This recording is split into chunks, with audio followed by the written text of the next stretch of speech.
ॐ गं गणपतये नमः। ॐ लक्ष्मीनारायणाय नमः। ॐ नमः शिवाय।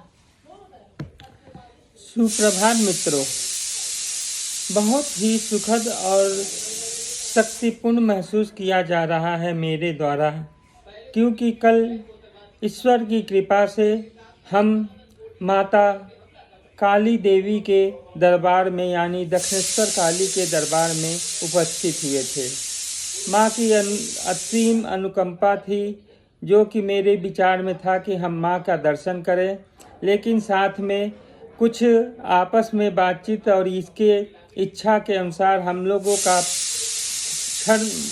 सांसारिक सुख के देखते हुए तथा नए नए चीज़ों को देखने की इच्छा भी हुई। तो घर से निकले तो माँ देवी यानी माँ दक्षिणेश्वर देवी के दर्शन के लिए, लेकिन रास्ते में हमारी इच्छा हुई कि क्यों न चले नए मेट्रो को घूम के काली जी का दर्शन कर लें। यहाँ से घर से निकलने के बाद जब हम लोग मेट्रो से हावड़ा स्टेशन पहुँचे तो वहाँ हावड़ा का मेट्रो पूरी तरह से बंद था। फिर हमारा विचार हुआ कि इतना दूर आए हैं तो चलो भूतनाथ दर्शन कर लें। तो भूतनाथ का भी दर्शन हम लोग नहीं कर पाए, क्योंकि फेरी घाट बंद था। इन दोनों के बाद हमारी इच्छा हुई कि बस से चलने की, लेकिन जब देखे कि वहाँ पे एक राजनीतिक मिचिल की घोषणा हुई थी और उसके वर्कर बहुत तेज़ी से आगे बढ़ रहे थे धर्मतला ब्रिगेड की तरफ, तो हम समझ गए कि कलकत्ता शहर में आज जाम की स्थिति अत्यंत अधिक रहेगी। इसीलिए जो पहला विचार था कि माँ दक्षिणेश्वर काली का दर्शन किया जाए, तो हमारा वही विचार सटीक प्रतीक होने लगा और हम लोग फिर रिटर्न आ गए ट्रेन से और बाली उतरकर माँ दक्षिणेश्वर काली के दरबार में अपनी हाजिरी लगाएं। पूजा पाठ करने के बाद बहुत सुख शांति से वहाँ पे कुछ देर तक माँ के शरण में बैठे। ऐसा प्रतीत हो रहा कि एक बालक माँ के गोद में सर रख के छाँव के नीचे उनके पैरों पे अपने हाथ रख के उनसे आशीर्वाद ले रहा है, तथा भगवान शिव के सुंदर हिमालय के जैसे शांत और ठंडे मौसम का खूब जोर से आनंद ले रहा है।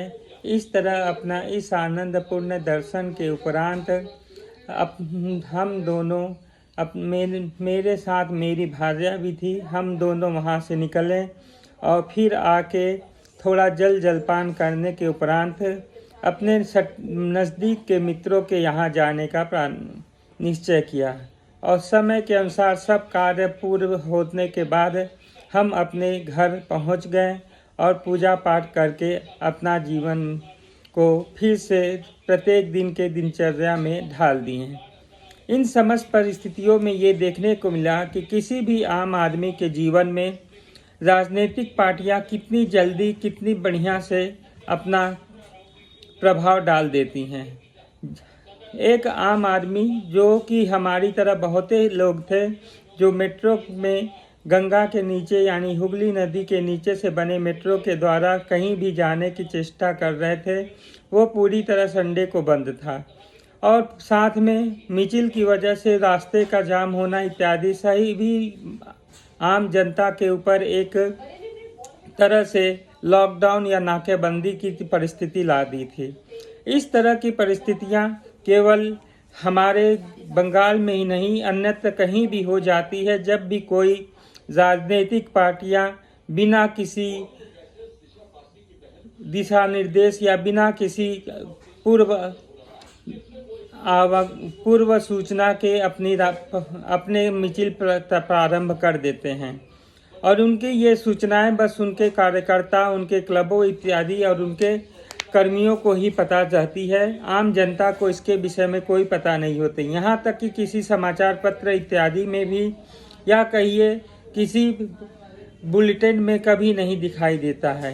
समाचार न्यूज़ों में इस तरह की यदि घोषणाएं पहले से कर दी जाए तो पुलिस व्यवस्था के साथ साथ आम आदमी भी अपने पूरे नियम कानून के अनुसार, अपने पूरी व्यवस्था के अनुसार ऐसे समय में बाहर निकले या ना निकले, वो पूरी तरह समझ के ही अपना कदम उठा सकता है।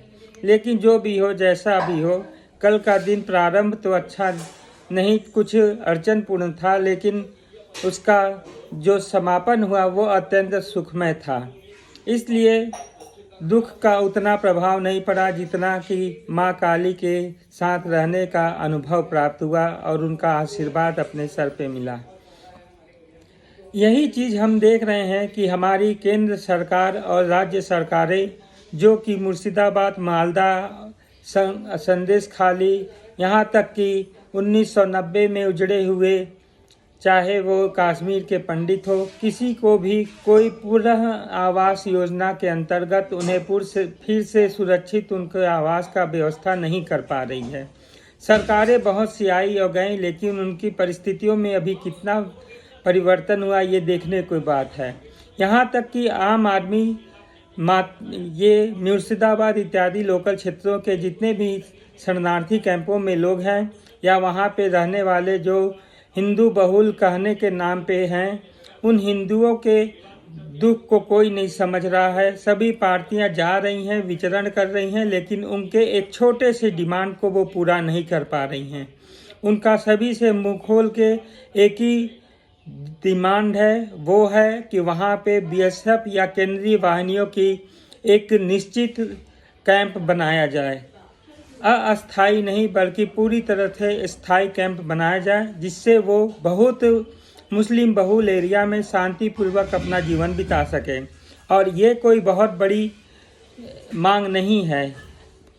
हमारे देश में इतने बीएसएफ के जवान हैं, साथ में अर्धसैनिक बल हैं, उनमें से कुछ टुकड़ियों को वहाँ पे एक स्थायी रूप से बनाने के लिए जगह दे देना तथा वहाँ पे उसके कंस्ट्रक्शन में सहायता करने में 2 मिनट लगेगा इसे ऑर्डर को पास करने में। और इस ऑर्डर को पास करने में क्या राष्ट्रपति या प्रधानमंत्री, मुख्यमंत्री या यहाँ के गवर्नर, किसी में ये क्षमता नहीं है जो इतनी विलंब कर रहे हैं। इतनी ज़ोर शोर से यदि जनता अपनी सुरक्षा के लिए इन सभी को बोल रही हैं, तो ये लोग क्यों ऐसा नहीं कर रहे हैं? क्या ये अपने आप को भूल गए हैं, जो बिना सुरक्षा के ही अपने देश में कहीं नहीं घूम पाते हैं? यहाँ की मुख्यमंत्री खुद कलकत्ता से वहाँ पे अकेले जाके दिखा दें तो उनको समझ में आ जाएगा कि दुनिया में कितनी उनके कामों की प्रशंसा होती है। यहाँ तक कि प्रधानमंत्री को भी यही देख लेना चाहिए। गृह मंत्री से कोई भी व्यक्ति हो, बिना सुरक्षा के वहाँ पे जाके जनता के संग संवाद करे तो समझ में आ जाएगी उनकी क्रियाएं कितनी अच्छी हैं। इसलिए उनके मांग को जल्दी से जल्दी पूरी किया जाए और उन्हें के जीवन में सुख शांति समृद्धि लाया जाए। और मरे हुए को जो पैसे देने का ये लोग घोष करते हैं, इस तरह के घोष कम से कम अपने परिवार में होने वाली मृत्युओं पे भी ध्यान दें, तो जनता भी उनके लिए चंदा करके ये घोष कर सकती है। तो ऐसा दिन ना आए, इसलिए अपने कर्तव्यों का अच्छे से पालन करें। जय हिंद।